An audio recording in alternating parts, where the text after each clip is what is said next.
오늘 하나님 말씀 출애굽기 37장 1절에서 16절 말씀 보겠습니다. 출애굽기 37장 1절부터 16절 말씀 한 절씩 교독하겠습니다. 부살렐이 조각목으로 궤를 만들었으니 길이가 2규빗 반, 너비가 1규빗 반, 높이가 1규빗 반이며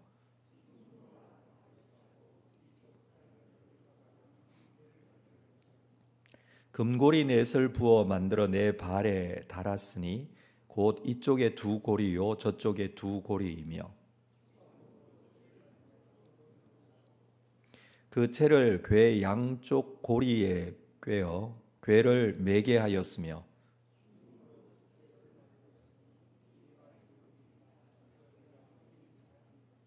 금으로 그룹 둘을 속죄소 양쪽에 쳐서 만들었으되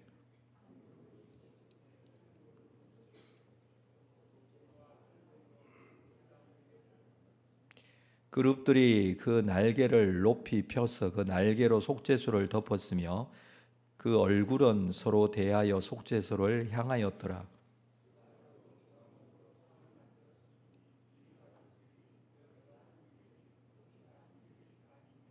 순금으로 싸고 위쪽 가장자리로 돌아가며 금테를 둘렀으며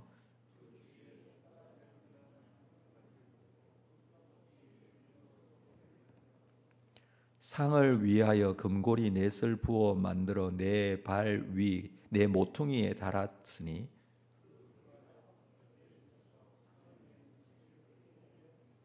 또 조각목으로 상멜체를 만들어 금으로 쌌으며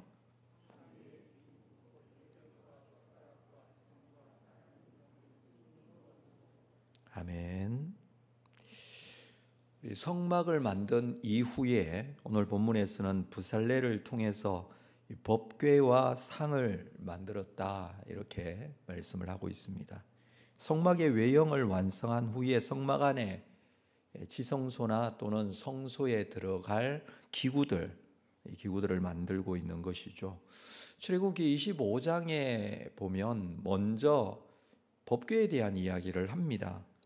이 법궤와 또 성막 기구들 중 일부를 어떻게 만들 것인지 이것을 먼저 말씀하신 이후에 성막에 대한 부분을 말씀을 하셨는데 실제로 이 공사를 진행할 때에는 제일 먼저 성막을 먼저 지었습니다. 그리고 성막 안에 들어갈 물건들, 오늘 법궤를 시작으로 해서 그 기구들을 만들고 있습니다. 먼저 성막을 만들고 난 이후에 물건을 넣어야 하기 때문에 그렇겠죠. 우리가 이 건물을 지을 때, 예를 들어 뭐 교회를 지을 때도 마찬가지죠. 건물 외벽 뼈대를 먼저 만들고 지붕을 덮고 난 이후에 안에 들어가는 물건들을 만들어 넣는 것과 같은 원리가 아닐까 이렇게 생각합니다. 그렇지만 영적인 의미에서 가장 중요한 것은 하나님 앞에 나아갈 때 필요한 이 법궤 또는 여기에 만들고 있는 상, 이것이 너무나 중요하기 때문에 기구들에 대해서 먼저 말씀을 하셨던 것으로 우리가 해석을 할 수가 있겠습니다. 오늘 본문 이 법궤를 만드는 부분을 보도록 하겠습니다. 1절에 보면 부살렐이 조각목으로 궤를 만들었으니 길이가 2규빗 반, 너비가 1규빗 반, 높이가 1규빗 반이었다 라고 합니다. 여기서 말하는 궤, 상자라는 단어인데 이것은 언약궤 또는 법궤 이렇게 기록을 하고 있습니다. 이 언약궤는 위쪽이 열려있는 상자, 직사각형의 상자입니다. 길이가 2규빗 반, 1규빗이 성인 남성의 이 팔꿈치에서부터 손가락 끝까지 길이, 뭐 사람마다 다 다릅니다만은 일단 그 길이를 기준으로 합니다. 45cm 정도로 보는데 길이가 2규빗 반이라고 한다면 한 112cm 정도 됩니다. 그러니까 이 상자의 가로 길이는 112cm, 너비는 한 규빗 반, 한 67cm 정도, 높이도 한 규빗 반, 67cm. 그러니까 직사각형이죠. 직사각형의 상자가 될 것입니다. 크기가 112cm 길이라고 한다면 우리가 보통 사용하는 책상이 120cm 정도 되는 작은 책상들이 있습니다. 그거보다 조금 작은 112cm 정도, 좀 작은 듯한 책상, 너비도 67cm면 보통 작은 책상이 그 정도 크기가 되죠. 높이도 한 70, 80, 75cm 정도 높이가 보통 책상이 되니까 보통 그런 책상 정도의 크기다라고 보면 됩니다. 이 조각목의 크기가, 조각목으로 이 궤를 만드는데 그 크기가 이 정도 되었고, 2절에 보니까 순금으로 안팎을 싸고 위쪽 가장자리로 돌아가며 금태를 만들었다. 기본적인 골격은 조각목입니다. 조각목으로 이 상자를 만들고, 그리고 안팎을 순금으로 쌌다라고 합니다. 표면을 금으로 얇게 펴서 만들어서 쌌습니다. 그리고 이 법궤를 감싸는 이 순금, 이 금을 굉장히 순도 높은 금으로 정제해서 사용을 했습니다. 어떤 불순물이나 오염도 허용하지 않겠다라는 의미가 있겠죠. 하나님 앞에 금을 사용하여 기구를 만드는 이유는 경건과 거룩함을 강조하기 위한 것입니다. 단순하게 가격이 비싸기 때문이라기보다는 순금이라고 하죠. 그리고 조각목을 쓰는 이유는, 조각목은 썩지 않는 나무로 알려져 있습니다. 그래서 이 조각목을 사용을 했던 것으로 보여집니다. 3절에 보니 금고리 넷을 부어 만들어 내 발에 달았으니 곧 이쪽에 두 고리, 저쪽에 두 고리. 고리를 만들었다라고 합니다. 금으로 만들었었는데 이 상자 양쪽에다가 두 개씩 발에 달았다라고 하는 것은 상자의 아래쪽 발을 말하는 것이 아니라 옆쪽에 이렇게 고리를 양쪽에 두 개씩 만들었다라는 것입니다. 그것은 4절에 보니까 조각모로 채를 만들어 금으로 쌌다. 이 채는 막대기이죠. 막대기를 만들어서 금으로 싸고 이 고리에 끼워서 놓았습니다. 그리고 이동할 때는 그 막대기로 이 궤를 들고 양쪽에서 이렇게 들고 이동을 했던 것으로 보여집니다. 그래서 5절에 그 채를 궤 양쪽 고리에 꿰어 궤를 매게 하였다. 언약궤는 제사장들이, 레위지파 제사장들이 메고 이동하게 했습니다. 그래서 이 광야에서 이스라엘 백성들이 진행할 때에, 옮겨 다닐 때에 제사장들이 이 언약궤를 메고 갔었죠. 요단강을 건너갈 때에도 제사장들이 먼저 이 언약궤를 메고 요단에 먼저 들어가는 그런 모습도 보게 됩니다. 이 막대기가 상당히 길었던 것으로 보여지는데 열왕기상 8장 8절에 보니까 채가 길어서 채 끝이 내소 앞 성소에서 보이나 밖에서는 보이지 아니하며 그 채는 오늘까지 그곳에 있었다. 그러니까 솔로몬이 성전을 지을 때에 지성소에 이 언약궤를 넣었었는데 그때 함께 채가 있었고 그 채가 이 성소까지, 지성소에서 성소까지 밖으로 내보였다라고 그렇게 합니다. 그래서 이 채는 단순하게 이동용으로만 쓰기 위해서 만들고 사용하지 않은 것이 아닌 것으로 보여집니다. 무슨 말이냐면 고리를 만들고 거기에 채를 만들어 끼워서 보관을 했다는 것입니다. 단순하게 이동용으로만 썼다면 끼워 놓지 않고 그냥 세워 놓든지 이렇게 하겠죠. 근데 그것을 끼워 놓고 안치할 때도 끼워 놓은 상태로 그렇게 보관을 했습니다. 그래서 솔로몬이 성전을 지어서 성전 안에도 이 언약궤가 들어갔고 그 언약궤에 거기에 메었던 채도 함께 보관을 한 것으로 그렇게 기록이 되어져 있습니다. 그런데 이 솔로몬 성전을 지을 때는 언약궤 안에 우리가 알고 있듯이 십계명의 두 돌판, 그리고 만나를 담은 항아리, 아론의 쌍난 지팡이, 이렇게 세 가지를 넣어 놓습니다.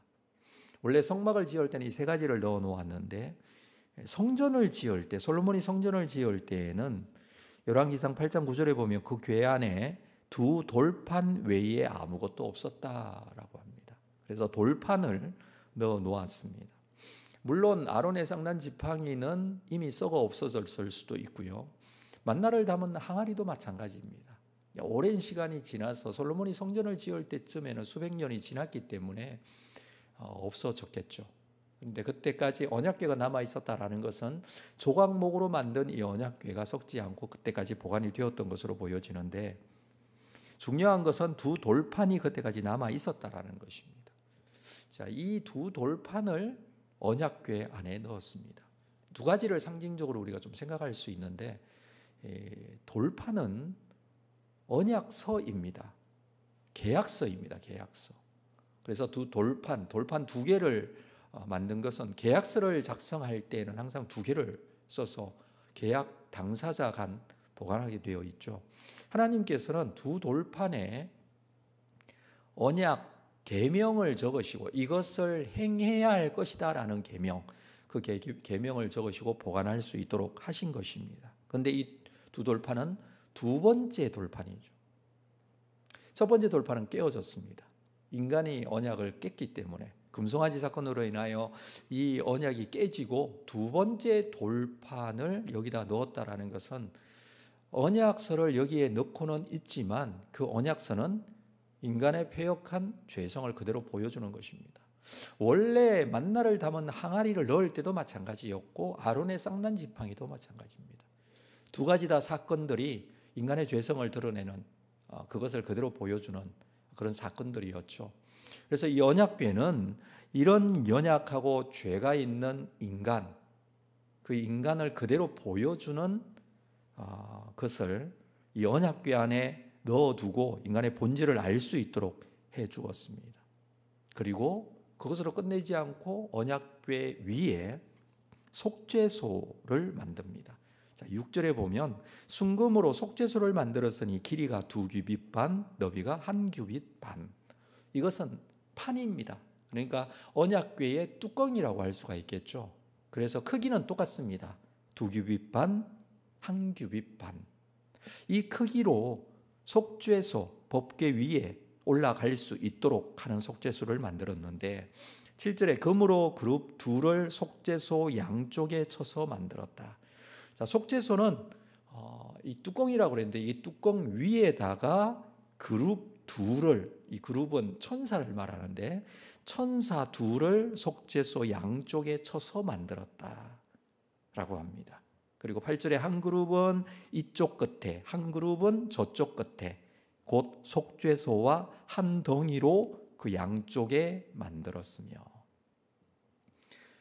속죄소 이 뚜껑이라고 그러죠. 뚜껑인 거기에다가 양쪽에다가 천사, 그룹은 천사인데 양쪽 끝에서부터 천사가 이렇게 이쪽 끝과 저쪽 끝에 한 덩어리로, 이 뚜껑과 한 덩어리로 만들고 9절에는 그 그룹들의 날개를 높이 펴서 그 날개로 속죄소를 덮습니다. 천사에게 이제 날개가 있으니까 날개가 이렇게 펴서 높게 들고 속죄소를 양쪽으로 이렇게 덮고 있고 서로 얼굴은 대하여 속죄소를 향하고 있습니다. 머릿속에 한번 상상을 해보십시오. 그래서 속죄소에 대한 이 상상해서 만든 그림들이 꽤 많이 있는데 보면 모양 뭐 다 다릅니다. 모양은 다 다르게 그렇게 표현했지만 이 성경에 기록되어 있는 이 내용을 그대로 표현하려고 했습니다. 양쪽에 끝에서부터 천사가 이렇게 날개를 펴서 위로 덮고 있는 그 장면이 양쪽에 그렇게 있는 모양입니다. 그리고 천사는 서로 얼굴을 대하여 속죄소를 향하여 있었다라고 합니다. 이것이 속죄소이죠. 그러니까 법궤는 인간의 연약함과 죄성을 그대로 보여주고 그 안에 하나님의 언약서가 들어있고 그 위에 속죄소 뚜껑이 있고 거기에 인간의 이 속죄를 위한 대제사장이 대속죄일에 어린 양의 피를 뿌려서 하나님 앞에 속죄의 제사를 드립니다. 이 법궤의 용도는 그렇습니다. 그렇게 어린 양의 피를 부었기 때문에 이 상자는 피로 뒤덮여 있었던 그 모양을 우리가 좀 상상해 볼 수가 있겠죠. 그리고 두 번째는 조각목으로 진설병을 넣을 상을 만들죠. 자, 10절에 보면 그가 또 조각목으로 상을 만들었으니 길이가 2규빗, 너비가 1규빗, 높이가 1규빗입니다. 자, 이 크기는 법궤보다 조금 더 크기는 작습니다. 길이가 2규빗이니 90cm, 너비가 1규빗이니 45cm, 높이가 1규빗 반, 이건 높이가 같습니다. 이 상을 만들었는데 이 상도 금으로 싸고 금태를 두르고 턱을 만듭니다. 그리고 손바닥 넓이만한 턱을 만들었다는 것은 상을 만들고 그 상 위에 턱이 이렇게 올라와 있었다라는 거죠. 그리고 여기에다가 진설병, 떡을 진설하게 되어 있는데 그러기 위해서 이 밖으로 나가지 않도록 이 턱을 만들었던 것으로 보여지고요. 이 상도 금으로 싸고 그리고 금태를 두르고 턱을 만들어 떡을 진열하도록 했는데 여기에도 고리를 만들고 채를 끼워서 사용을 했습니다. 이 상도 고리와 이 법궤와 똑같이 고리를 만들고 또 채도 만들어 끼워서 사용했습니다. 이것도 마찬가지로 이동용으로 그렇게 사용을 했었죠. 16절에 보니까 상 위에 기구, 이 진설병을 놓는 상 위에 떡 말고 다른 기구도 있었습니다. 상 위의 기구 곧 대접과 숟가락과 잔과 따르는 병, 이 상 위의 기구입니다. 이것을 놓게 되었는데 이것을 순금으로 만들었다라고 합니다. 평상시에는 이 상 위에다가 떡을 진설하게 되죠. 이 상은 성소에다가 둡니다. 그리고 지성소에 언약궤를 둡니다. 있는 장소를 이렇게 정해 놓았습니다. 진설이라는 이 단어가 좀 독특한데요. 진설, 파님이라는 단어인데 얼굴이라는 뜻이에요. 그리고 병, 진설병, 이 병은 레헴, 여러분 베들레헴 할 때 레헴입니다. 떡입니다. 떡. 그러니까 베들레헴은 베트라는 집과 레헴 떡, 떡집이라는 그런 뜻을 가지고 있죠. 베들레헴이. 근데 여기서는 파님 레헴이라고 합니다. 얼굴 떡. 그런 의미의 단어입니다. 이 떡이 가진 의미, 이 진설병이 가진 의미는 하나님 앞에 떡을 진설해 놓는다라는 의미는 영적인 교제를 의미합니다. 뭔가 이 식사를 같이 하고 얘기를 나누고 하는 그 의미를 가지고 있는데 떡을 하나님 앞에 놓는다라는 것은 그 떡의 개수가 6개씩 해서 2개로 진설을 합니다. 그래서 이 이스라엘의 12지파를 상징적으로 이 떡을 쌓아 놓는데 이 12지파 이스라엘 백성들 모두 하나님 앞에 음식을 나누는 사이가 될 것이다 라는 영적인 교제의 의미가 이 진설병에 포함되어져 있습니다. 그래서 얼굴이라는 이 단어는 아마 얼굴을 맞대고 교제한다라는 의미로 쓰지 않았을까 이렇게 여겨집니다. 이런 성막에 들어가는 기구들, 이 기구들은 하나님의 임재, 하나님의 거룩, 그러나 죄 있는 인간이 어떻게 하나님 앞에 나아갈 수 있을까를 담고 있는 그런 상징적인 의미들이 다 포함되어져 있죠. 그래서 법궤는 인간의 연약함을 그대로 보여주는 부분도 있지만 하나님께서 그 연약한 인간에게 베푸시는 하나님의 은혜, 그것이 그대로 표현되어져 있습니다. 그래서 그 뚜껑을 속죄소라고 하죠. 속죄를 이루는 곳. 그 연약한 인간의 연약함을 하나님께서 속죄해 주신다라고 합니다. 그래서 그것을 시은소, 시은좌라고도 합니다. 시은소라는 의미는 은혜를 베푸는 장소, 그 뜻이죠. 하나님께서 은혜 베풀어 주신다라는 것입니다. 대제사장이 대속죄일에 이곳에 들어가서 어린 양의 피를 가지고 가서 그곳에 붓고 하나님 앞에 속죄의 제사를 드립니다. 하나님께서는 이 대속죄일에 이 어린 양의 피로 말미암아, 이 희생 제물의 피지 않습니까? 대신 죽은 어린 양의 피, 이것으로 말미암아 이스라엘 백성들에 대한 용서와 속죄의 은혜를 베풀어 주십니다. 어린 양의 피로 이 은혜를 받게 되는 것, 그것은 바로 어린 양 되신 주 예수 그리스도의 보혈로 우리 또한 하나님의 은혜를 경험하게 되었다라는 것을 나타내 보여주는 것이죠. 우리의 마음에 베풀어 주신 하나님의 은혜입니다. 그것을 고백하고 깨닫는 우리의 마음이 이 시은소가 될 것입니다. 은혜를 베풀어 주시는 하나님의 은혜를 경험하는 장소, 우리의 마음속이 되겠죠. 우리 가슴 속에 예수 그리스도의 보혈, 그 은혜를 고백하고 또 내어 맡기고 나아갈 때 베풀어 주시는 이 하나님의 은혜가 고백되어질 수 있습니다. 그것은 주님 앞에 나와 예배 드릴 때에 이 마음을 가지고 하나님께 나아갈 수 있을 때에 하나님께서 항상 우리에게 채워주시는 은혜가 있습니다. 그리고 진설병으로 진설되어진 그곳에서 영적인 교제가 이루어지고 하나님께서 베풀어 주시는 은혜를 나눌 수 있도록 그렇게 해 주신 것이죠.